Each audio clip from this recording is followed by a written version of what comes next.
ధరణితో గత ప్రభుత్వం మింగేసిన సర్కారీ భూముల్ని వెనక్కి తీసుకోవాలన్నారు హస్తం పార్టీ నేతలు. సంక్రాంతి నుంచే ప్రభుత్వం భూభారతి చట్టాన్ని అమల్లోకి తేవాలని కోరారు.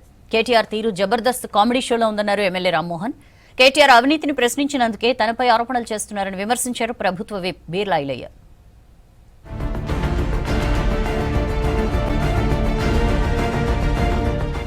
రైతుల పండగ సంక్రాంతి కానుకగా భూభారతి చట్టాన్ని అమల్లోకి తేవాలన్నారు ఎమ్మెల్సీ జీవన్ రెడ్డి. రైతులకు కాంగ్రెస్ ప్రభుత్వం అండగా ఉంటుందన్నారు. ధరణి సమస్యల పరిష్కారం కోసమే ప్రభుత్వం భూభారతి తీసుకొచ్చిందన్నారు. గత ప్రభుత్వంలో తప్పు చేసిన వారికి శిక్ష తప్పదని హెచ్చరించారు జీవన్ రెడ్డి.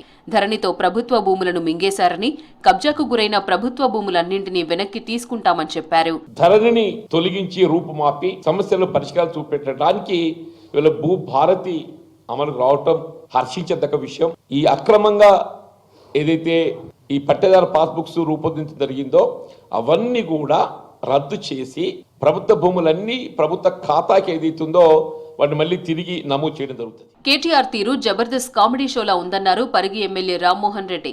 కేటీఆర్ జైలుకు వెళ్లడం, చిప్పకూడు తినడం ఖాయమన్నారు.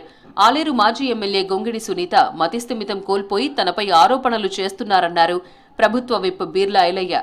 కొలనుపాక ల్యాండ్ వివాదంలో తనపై చేసిన ఆరోపణలు నిరూపించాలన్నారు. కేటీఆర్ అవినీతిపై ప్రశ్నించినందుకే తనపై ఆరోపణలు చేస్తున్నారని విమర్శించారు బీర్లా ఐలయ్య. మిమ్మల్ని విశ్వసించి మిమ్మల్ని ఇంత కూర్చోబెట్టినా మీ తీరు మారతలేదు. మీకు దమ్ము ధైర్యం చిత్తశుద్ధి ఉంటే, నిన్న మాట్లాడినటువంటి మాటలకు మీరు కట్టుబడి ఉంటే మీరు ఏ చౌరస్తం మీద పెడతారు, ఏ డాక్యుమెంట్ చేస్తారు. అమ్మినోడు కానీ కొన్నోడు కానీ భూమి కోల్పోయిన బాధితుడు వాళ్ళతో ఒక మాట మీరు అనిపిస్తే, ఐలేకి సంబంధం ఉన్నట్టు అనిపిస్తే నేను రాజీనామాకు సిద్ధం.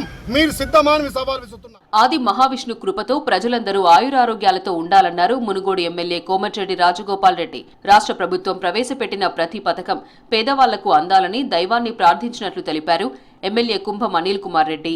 వైకుంఠ ఏకాదశి సందర్భంగా యాదాద్రి భువనగిరి జిల్లాలో వేర్వేరు ఆలయాల్లో ప్రత్యేక పూజలు చేశారు నేతలు. మహావిష్ణు ఆశీస్సులతోటి ప్రజలందరూ కూడా, ఈ ప్రాంత ప్రజలందరూ కూడా వైకుంఠ ఏకాదశి సందర్భంగా అందరికీ కూడా శుభాకాంక్షలు తెలియజేస్తూ స్వామివారి ఆశీస్సులతోటి అందరూ సంతోషంగా ఉండాలని భువనగిరి నియోజకవర్గ ప్రజలందరికీ కూడా కోటి ఏకాదశి శుభాకాంక్షలు తెలుపుతా ఉన్నాం. ఆ స్వామి ఆశీస్సులు మీ అందరూ మీ కుటుంబాల మీద ఉండాలి, మీరంతా చల్లగా ఉండాలని కోరుకుంటూ, ఒక ఆధ్యాత్మిక కేంద్రంగా అక్కడ యాదాద్రి లక్ష్మీనరసింహస్వామి భువనగిరి టౌన్ కు 6 కిలోమీటర్ దూరం, తెలంగాణ ఇలవేల్పు లక్ష్మీనరసింహస్వామి, ఇక్కడ స్వర్ణగిరి వెంకటేశ్వర స్వామి ఆలయం. ఇక్కడ వైకుంఠ ఏకాదశి పురస్కరించుకుని జగిత్యాల జిల్లా ధర్మపురిలోని శ్రీ లక్ష్మీ నరసింహస్వామి వారి ఆలయాన్ని దర్శించుకున్నారు పెద్దపల్లి ఎంపీ గడ్డం వంశీకృష్ణ, ప్రభుత్వ విప్ లక్ష్మణ్ కుమార్. తెలుగు రాష్ట్రాల ప్రజలకు ముక్కోటి ఏకాదశి శుభాకాంక్షలు చెప్పారు ఎంపీ వంశీకృష్ణ. ఆ తర్వాత పెద్దపల్లిలో శ్రీ వెంకటేశ్వర ఆలయంలో ప్రత్యేక పూజలు చేశారు ఎంపీ. ఎంపీ నిధులతో వెంకటేశ్వర స్వామి ఆలయ అభివృద్ధికి కృషి చేస్తానని హామీ ఇచ్చారు వంశీకృష్ణ. లక్ష్మీ నరసింహస్వామి ఆలయంలో ఇక్కడ ఉండడమే నా అదృష్టము. ఈరోజు దేవుడు పిలుపు ఉంటే కానీ ఇంత మంచి దర్శనం కాదు. దానికి ప్రజలందరి గురించి నేను ఈరోజు మొక్కడం జరిగింది. లక్ష్మీ నరసింహస్వామి గారి ఆశీస్సులు అందరి మీద ఉండాలి.